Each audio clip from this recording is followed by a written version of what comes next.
நம்ம எல்லாருக்குமே தெரியும் ஜெயம் ரவி ரவி மோகன் அவர்கள் வந்து ரொம்ப பெரிய குடும்பத்தை சார்ந்தவர். அதாவது அவங்க அப்பா வந்து ஒரு பெரிய எடிட்டர், அவங்க அண்ணன் வந்து ஒரு பெரிய ஐகானிக் டைரக்டர். அதெல்லாம் தாண்டி இவருமே கிட்டத்தட்ட ஒரு 30 படம் ஹீரோவா நடிச்சு இப்போ வந்து கரண்ட்ல ரொம்ப ட்ரெண்டிங்கா இருக்கிற ஒரு ஹீரோன்னு வச்சுக்கோங்களேன். ஒரு பக்கத்துல வில்லனா நடிக்கிறாரு, ஒரு படத்துல ஹீரோவா நடிக்கிறாரு, ஒரு படத்துல ஒரு காமெடி ரோல்ல நடிக்கிறாரு அப்படின்னு சொல்லிட்டு பயங்கர பிஸியா இருக்காரு. இதுக்கு நடுவுல அவருக்கு இப்படி ஒரு ஆசை எப்படி வந்துச்சுன்னு தெரியல. அவர் வந்து யோகி பாபா அவரை வச்சு ஒரு படம் டைரக்ட் பண்ண போறாரு. இந்த படத்தோட ஷூட்டிங் வந்து எப்படினாலும் மே ஜூன்குள்ள ஸ்டார்ட் ஆயிரும் அப்படின்ற மாதிரி சொல்றாங்க.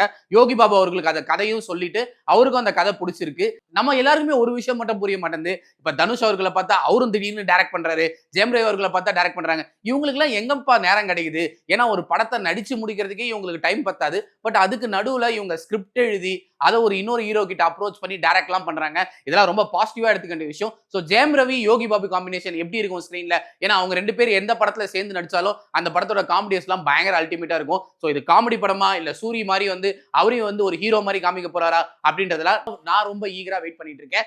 உங்களுக்கு எப்படி அவங்கள பார்க்கணும், அந்த காம்பினேஷன்ல இருந்து எப்படி ஒரு படத்தை எக்ஸ்பெக்ட் பண்றீங்க அப்படின்றத கமெண்ட்ல சொல்லுங்க.